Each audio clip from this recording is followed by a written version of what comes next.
La saison des concours continue à cette occasion beaucoup de choses, notamment 7 orales de concours type central classé comme difficile dans pas mal de bouquins, qui est en fait un énorme classique faisable en terminale et en sup. Vraiment, alors en sup normal. En terminale, j'exagère un tout petit peu, mais vraiment, vous pouvez tout comprendre si vous avez fait l'ensemble de l'année, parce qu'il y a des intégrales du logarithme, des nombres complexes qui sont cachés là derrière. Un exercice qui teste en fait la technicité, vraiment tout ce qui est vraiment le côté technique, connaissance des pratiques de calcul, je trouve, de la prépa, beaucoup plus que découverte de nouveaux concepts, comme certains exos peuvent être dans les exos difficiles de prépa qui existent. Je le trouve sublime pour des terminales plus un petit peu énervés et aussi pour des subs parce que derrière il y a beaucoup beaucoup de choses. Alors en termes de news, tayloracademy.fr aussi, allez voir, on recommence les stages d'été, notamment j'ai lancé les inscriptions pour les terminales sup, ceux qui rentrent en sup, je recommence les stages d'été. Il y aura un stage en juillet, il y a déjà les dates, vous pouvez déjà réserver. Il y aura aussi un stage en août où je dévoilerai les dates plus tard. Et nouveauté, encore une fois, il faut que je lance également les dates, il y aura Supaspé cet été. Donc voilà, restez, stay tuned, comme ils disent, vous verrez très vite. Vous pouvez déjà aller voir pour vous inscrire à la première version du stage Terminal Sup. Stay tuned pour ceux de Supaspé de juillet notamment. Alors, pour faire cet exercice qui a l'air horrible, hein, honnêtement, quand on le voit la première fois, si vous avez jamais vu cet exo, ça fait un peu peur. Donc on a un alpha, alors je l'ai mis positif, c'est pas obligé dans l'énoncé, mais moi c'est pour gagner du temps. On a un alpha différent de 1, un réel, et on vous dit, il faut calculer i de alpha, intégrale entre 0 et 2pi, de cette fonction de t ici, qui est un log de cos t avec du alpha. Donc il y a un paramètre alpha là-dedans. Apparemment, on va trouver une expression qui dépend de alpha. Si alpha vaut, je sais pas, 0, peut-être pas 0, mais si alpha vaut... si alpha vaut 0, c'est simple, hein, ça fait 0, mais si alpha vaut 2, 3, pi, enfin, vous voyez ce que je veux dire, ça peut changer. Plusieurs points à vous montrer. Donc, le truc capital, c'est de connaître la définition vraiment bébête, entre guillemets, en fait c'est celle de Riemann, mais de comment est-ce qu'on calcule une aire sous une courbe, qu'on appelle en gros une intégrale. Alors, si vous avez vu ça en terminale, si vous ne l'avez pas vu, écoutez, c'est l'occasion. On dit qu'en fait, on peut définir une aire sous la courbe, entre A et B, pour la courbe CF, c'est l'aire entre la courbe de CF ici, une fonction f, c'est l'aire comprise ici entre l'axe x, la courbe et les points A et B. Bon, vous voyez ici, en fait, c'est représenté A, ça sera 0, B, c'est 2pi. Et l'idée, c'est qu'on peut calculer une aire, et l'idée un peu basique, c'est de dire, écoute, je peux diviser l'aire en rectangles de même taille. Hop, je prends des rectangles de même taille, j'en prends n, donc je prends une largeur b-a sur n, et je prends n rectangles de hauteur à chaque fois à la valeur de la courbe qui se succèdent. Et l'idée, c'est que si je prends 5 rectangles, je suis pas très loin, je suis un peu en dessous, un peu au-dessus potentiellement quand je fais la somme de tout. Mais si je prends n qui est en plus infini, je vais approcher l'aire. Et ça, la grande idée de Riemann, c'était ça. Et donc on va dire que, écoutez, ce qu'on appelle l'aire sous la courbe, l'aire, c'est-à-dire l'intégrale entre a et b de la fonction f, en fait on va avoir une certaine somme qui va converger vers cette aire. Et la somme, c'est quoi? C'est la somme de l'aire, de toutes les aires de rectangle. Donc là j'ai A, là j'ai B-A sur N. Donc si vous voulez, à un moment, là j'ai A plus B-A sur N, A plus 2 fois B-A sur N, etc., etc. Si je mets 3 petits points. Celui-ci, par exemple, c'est A plus K fois B-A sur N. Puis vous comprenez qu'on commence à 0, puis on finit pour le tout dernier, juste avant N, A plus N-1 B-A sur N. Donc en fait, ils ont quelle taille mes rectangles? B-A sur N pour tous, donc ça c'est facile, hein, je vais faire la somme des aires, B-A sur N la largeur si vous voulez. Et la longueur, c'est quoi? À chaque fois, en fait, on prend. Alors là, j'ai peut-être mal parti. En fait, il faut justement partir de A, donc j'ai mal dessiné. Mon premier rectangle qui partirait d'ici plutôt. Hop. On prendrait f de A pour le premier rectangle, f de A plus B moins A sur N pour le deuxième, etc., etc. Et donc, on prendrait la hauteur de la fonction. F de A plus K fois B moins A sur N. On commence à A, donc il faut que K commence à 0, et on va jusqu'à juste avant B pour avoir le dernier rectangle, N moins 1. Et on va dire que cette chose-là tend vers l'intégrale entre a et b de f. Voilà, ça, si vous l'avez vu en terminale, en gros, je sais pas comment on vous l'a expliqué, mais souvent on l'explique comme ça. On vous dit que pour calculer l'aire sous une courbe, on fait en fait des petits rectangles et on fait tendre ce nombre de rectangles. Il y a un deuxième grand théorème de terminale, un des principaux de l'analyse, qui dit que en fait, ça c'est une technique de calcul pure, et en fait on peut lier l'aire sous la courbe, à la primitive de la fonction f. Et ça, c'est le théorème fondamental d'analyse, donc c'est très intéressant, c'est une manière autre de calculer ça. Là, c'est une manière très géométrique, mécanique. En fait, on dit, bah écoute, je mets plein de rectangles, je les rends infiniment fins, et à la fin, je commence à coller complètement. Donc ça devient la limite d'une suite, si vous voulez. C'est vraiment comment calculer une aire en centimètres carrés. L'autre, en fait, est un magnifique terme d'analyse parce qu'il nous permet de ramener la notion de primitive et dire, écoute, cette aire-là, que tu construis comme un galérien avec des rectangles, tu peux la calculer via une primitive. L'idée de cet exercice, c'est qu'en fait, on n'a pas de primitive pour ça, et on va en fait revenir un peu à un truc fondamental ici. Petit aparté quand même, souvent, cette définition-là, dans le cadre de la maths sup, dans beaucoup d'exos, enfin il y a beaucoup d'exos très classiques, je suis désolé, je la vois un peu péter, hein, mais c'est comme ça. Il y a pas mal d'exos où en fait on va s'amuser à utiliser cette définition très basique, hein, de on fout des rectangles, on les somme, qu'on voit en termes, donc on va l'utiliser pour en fait s'approprier, on va s'approprier cette formule pour calculer des sommes. Et on va vous dire, tiens, il y a un exercice, c'est calculer la somme de k égale 0 à n-1, tiens, je vais faire exprès, de 1 sur k plus n. Et oui, c'est une somme innocente comme ça, 1 sur k plus n, vous dites, bon, c'est bizarre, c'est 1 sur, je sais pas, le premier c'est quoi, quand k vaut 0, donc c'est 1 sur n, jusqu'à 1 sur 2n-1, qu'est-ce que ça vaut ce truc-là? On sait pas trop, et en fait, il y a tout un domaine, enfin, il y a tout un ensemble d'exercices de prépa, donc pour ceux qui sont en sub, vous le savez déjà sûrement, mais pour ceux qui sont en terminale, par exemple, je vous l'explique, qui consiste à se dire, attends, est-ce que ça ressemblerait pas peut-être à ce machin-là, justement? Donc on se dit, dans notre monde de sommes un peu connues, on a ce mécanisme de prendre des sommes de rectangles pour dire que ça fait une aire. Et donc on va utiliser ce concept-là pour dire, attends, mais peut-être que cette somme, je pourrais l'interpréter comme un machin comme ça. Et donc si je prends le cas particulier de A égale 0, B égale 1, alors soit dit en passant, ici l'exo sera 0 et 2 pi, hein, mais souvent dans le cas 0 et 1, c'est des exos qu'on rencontre, B-A ça fait 1, donc on obtient en fait une somme de rectangles là, qui vaut f de, si A vaut 0 et B vaut 1, ça fait k sur n. Et on pourra dire que ça tend vers une intégrale entre 0 et 1 de f. Donc c'est juste pour dire si A vaut 0 et B vaut 1. Et il y a pas mal d'exercices, dont je fais un aparté vraiment, où il faut se rendre compte que cette somme peut en fait ressembler à ça pour se dire, ah bah génial, on va pouvoir la faire converger, trouver sa limite, l'exo ça va être trouver la limite de ça, hein, vers une intégrale. Et l'idée c'est de, ouais mais attends, c'est pas exactement ça, j'ai pas k sur n ici, donc l'idée c'est de jouer un peu là-dessus, de faire des manipulations algébriques et de dire, bah écoute, ça en fait je peux le réécrire, je peux factoriser par n en dessous de la fraction, et ça fait 1 sur 1 plus k sur n.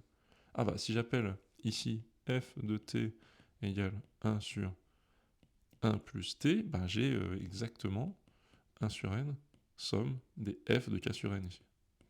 Et donc ça, via ce qu'on a dit sur l'intégrale, qui est accepté comme, voilà, on peut dire que c'est une somme qui tend vers l'intégrale, c'est de la terminale, je peux dire que ça converge vers l'intégrale entre 0 et 1 de 1 sur 1 plus t dt. Et là, vous balancez votre théorème d'analyse qui dit, bah ça en fait on sait le calculer, c'est juste un calcul de primitive. Or la primitive de ce truc-là, c'est log de 1 plus t. Log de 1 plus t entre 1 et 0, ça fait log de 2. Bon, vous regardez ça, ça marche. Donc il y a beaucoup d'exos comme ça, et on est très habitué, quand on est un élève de maths sup, normalement on doit être très habitué à détecter ce genre d'exos et à se dire, on me donne une somme chelou, il faut qu'il y ait une petite voix dans votre tête quand même qui vous dise, il y a moyen que ça soit en fait l'idée de se rapporter à une somme de Riemann. Il y a un grand exo classique, qui est celui d'aujourd'hui, où en fait, on va plutôt l'utiliser dans l'autre sens, c'est-à-dire qu'on veut calculer l'intégrale, et on va essayer de se rapporter à la somme originelle, c'est-à-dire à la somme qui converge vers ce truc-là, donc on va se rapporter à cette somme, et il se trouve que cette somme sera elle-même, par des méthodes de suite, etc., beaucoup plus facile à calculer et à faire converger.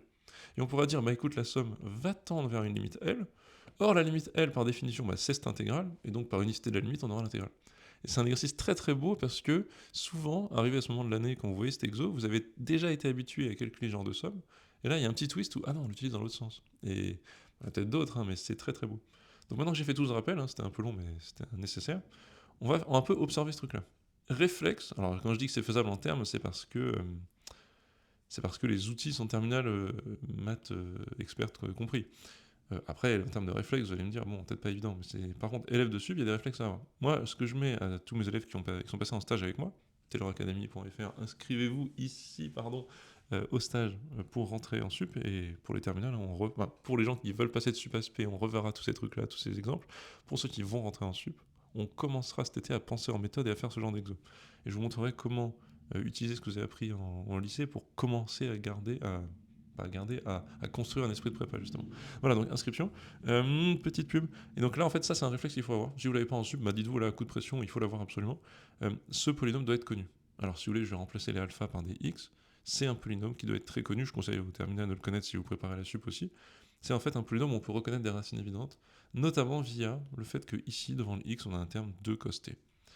Alors, vous allez me dire c'est tiré par les cheveux, mais une fois que vous avez l'habitude, c'est moins tiré par les cheveux que ça. 2 cos t, c'est quoi? En fait, c'est 2 fois la partie réelle de l'exponentielle it. Et pourquoi je vous dis ça? Parce qu'en fait, ça, c'est la somme de 2 racines complexes conjuguées. En fait, j'ai aussi ici que 1, c'est le produit de ces 2 racines. Et en fait, ce polynôme est très classique et c'est écrit comme ça. Et il y a pas mal d'exos où il apparaît, où il y a une version de ça qui apparaît. Et il faut reconnaître quand on a du 2 cos quelque chose devant un x, il faut reconnaître assez vite que c'est ce truc-là qui est en jeu. Si vous l'avez pas, c'est pas grave. En fait, là, je dis qu'il faut l'apprendre comme ça. En fait, si vous l'avez pas, vous pouvez aussi partir dans l'exercice de manière un peu moins astucieuse ou habituée à faire des maths comme ça, en se calculant un delta pour le polynôme en A. L'astuce, c'est que, enfin, le truc à bien regarder, c'est que la variable, ça va être le alpha carré ici. Ça va être le alpha. Donc soit vous retrouvez avec la formule toute bête du delta dans le cas delta négatif, soit vous avez cette astuce rapide de se dire ah oui je peux reconnaître la somme, je peux reconnaître la formule x carré moins sx plus p, c'est un peu l'idéal. Donc ici, hop, j'ai mon alpha carré moins 2 alpha cos t plus 1 égale alpha moins EIT, alpha moins E moins IT. Je vais me dire mais à quoi ça sert? Pas à grand chose pour l'instant, c'est juste qu'il y a des choses comme ça, et je vous ai déjà parlé de ça, hein, il y a des... J'ai une classification de méthodes dans la méthode d'enseignement que j'utilise avec mes élèves de cours particuliers, mes élèves de stage, qui est vraiment la méthode par méthode. Et il y a des méthodes qui sont ce que j'appelle des Pavlov, des réflexes, qu'il est bon d'avoir, de faire jaillir dans sa tête de manière spontanée. Il y a des méthodes que j'appelle plus grand classique, tunnel, démarche, et des méthodes classiques d'exo un peu entre les deux. Là, bon, selon votre niveau d'avancement, on pourrait dire que c'est un Pavlov de voir ça, c'est un peu exigeant. En tout cas, c'est un peu une méthode classique que de repérer ça.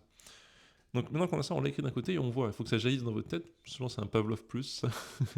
Il y a un continuum, hein, c'est pas des catégories très fixes, hein, mais vous voyez l'idée, quoi. Des réflexes de calcul. Celui-là, ça serait bien que ça le devienne. Donc en fait, je le mets de côté. Je fais ok, bon, j'ai ça, c'est super. Maintenant, je reviens à mon idée principale. Je suis pas capable d'avoir une primitive de ça, je sais pas calculer l'intégrale. Je vais utiliser la somme je vais utiliser la somme Sn associée, si vous voulez. Écrivons ça. Écrivons quelle est la Sn qu'on va faire converger. Donc la petite somme. Ici, on a A égale 0, B égale 2pi, si vous voulez. Hop, qu'est-ce que j'ai fait? Hop.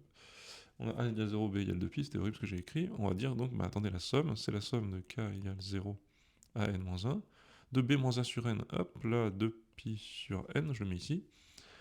F, donc F, c'est log de...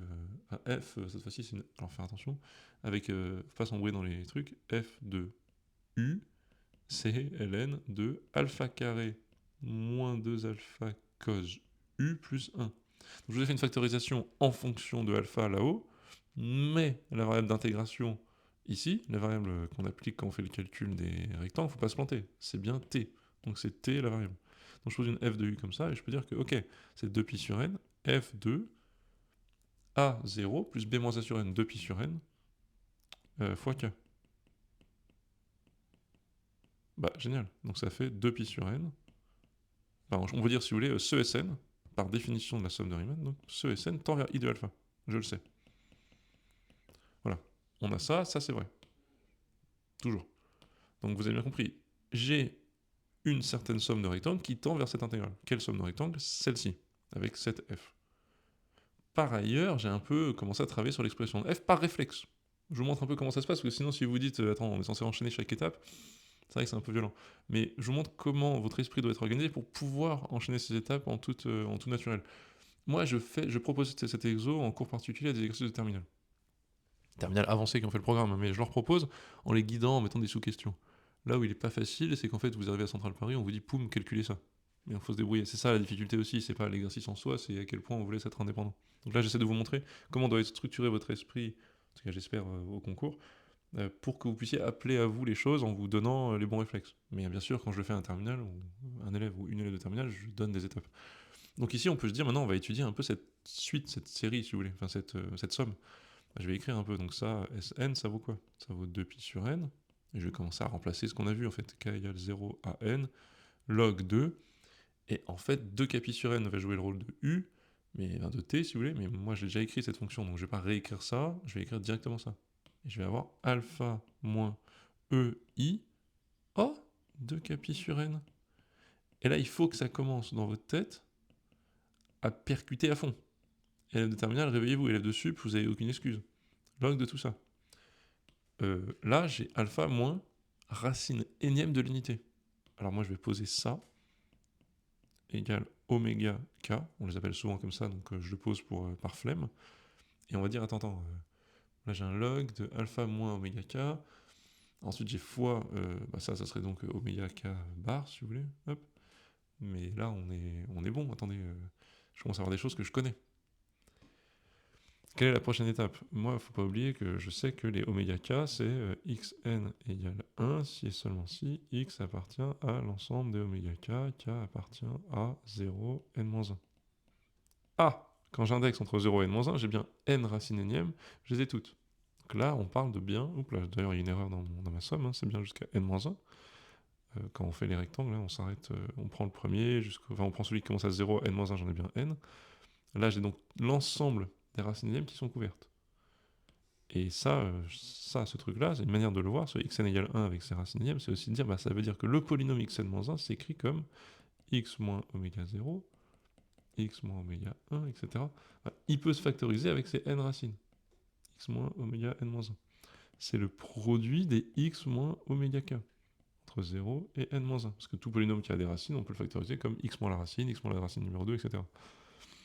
Moi, j'ai tout ça en tête. Alors attention, ça, c'est un point de savoir en plus. Bien sûr, je vous le mets ici. C'est des choses qu'il y a dans votre tête qui doivent sortir. Hop. Je vous le mets comme ça. Attendez, je vais réduire tout ça. Comme ça passe dans un coin. Ça, c'est à connaître par cœur. Comment, ici, je fais apparaître ça? Je me dis, attendez, mais donc là, je les ai. J'ai alpha qui est un peu... C'est à la fois un paramètre, mais de temps en temps, je le vois comme une variable pour pouvoir un peu adapter mes factorisations et tout. Là, xn-1, ça vaut ce produit. On parle de produit. J'ai la variable x moins oméga k, là. Et j'ai une somme avec un log. Là, vous voyez, ça doit commencer à percuter. Somme, log, j'aimerais bien un produit, j'ai tous les trucs. J'y vais, je fonce. Je transforme la somme des logs en log de produit. Alors, vous allez me dire, oh là là, c'est pas évident, mais quand vous avez pratiqué le log assez longtemps, vous commencez à avoir l'habitude. Et vous voyez qu'en fait, toutes les petites choses s'enchaînent, mais il faut se permettre, bon, déjà, il faut toutes les connaître, avoir les bonnes fondations, mais il faut se permettre de savoir les reconnaître, de savoir les voir et de prendre le temps de respirer, de regarder. Là, on va y être. Regardez, j'ai donc Sn égale 2pi sur n. Somme de log, on va écrire log du produit de 0 à n-1 des alpha moins oméga k, et, je vais mettre tout ensemble, mais peut-être que je vais mettre de côté celui-là, c'est un peu stratégique, vous allez voir pourquoi, des alpha moins oméga k bar. Incroyable. Et écoutez, ce produit, par définition, ce qui est écrit au-dessus, ça vaut exactement alpha puissance n moins 1. Alpha est un réel. Ce produit, c'est exactement en fait, le conjugué du précédent. Donc c'est alpha n moins 1 conjugué. Mais alpha n moins 1, c'est un réel, donc c'est aussi alpha n moins 1. C'est le conjugué, parce que je peux dire, avec les règles de conjugué, que ça, c'est en fait ça, et donc c'est ça, et donc, bon, c'est le conjugué de celui-ci. Et là, on est content, on sent que c'est parfait. Je peux dire donc que Sn égale 2pi sur n. Bon d'ailleurs, oui, je vais l'écrire lentement. 2pi sur n log de alpha puissance n moins 1 au carré. Sors donc le carré, pourquoi es-tu lent? Oui, je vais sortir le carré. Mais il faut faire attention, vous voyez qu'il va y avoir une discussion, parce que si je sors le carré un peu trop vite et si je suis imprudent, je vais écrire alpha puissance n moins 1. Si alpha égale 0,1, j'ai un log négatif. Un log d'un objet négatif. Pas possible. Donc on fait attention quand même. Et on écrit, ok, Sn égale 4pi sur n, log 2, valeur absolue de alpha puissance n moins 1. Bon là, vous avez compris, en fait, on est obligé de séparer les cas. Et je vais écrire, écoute, égale, hop, 4pi sur n, log de alpha puissance n moins 1, si alpha plus grand strict que 1, donc on fait une division des cas, mais qui apparaît naturellement, et 4pi sur n, log de 1 moins alpha puissance n, si alpha plus petit strict que 1. Alpha est positif depuis le début dans cette version-là. Bon écoutez, on va en gérer un des deux. On va dire deux choses. Celui d'en dessous, enfin le deuxième, le cas alpha plus petit que 1, c'est très facile. Ça tend vers 0 parce que là, c'est une suite géométrique de raison plus petit que 1. Donc j'ai un log qui tend vers un log de 1 vers 0 fois 1 sur n qui tend encore plus vers 0. Donc tout ça, hop, tend vers 0. Très facile. Allons étudier maintenant celui-ci. Celui-ci, c'est un peu moins évident. Mais alors, on le fait comme un gros physicien de base. Gros physicien, c'est-à-dire, quand je dis ça, c'est pour rigoler, mais c'est pour dire, nous ne prenons pas la tête avec la rigueur mathématique. Quand alpha est plus grand que 1, disons qu'il vaut, je sais pas, 78, 78 puissance n, c'est 12 000 milliards, le moins 1, c'est comme s'il n'était pas là.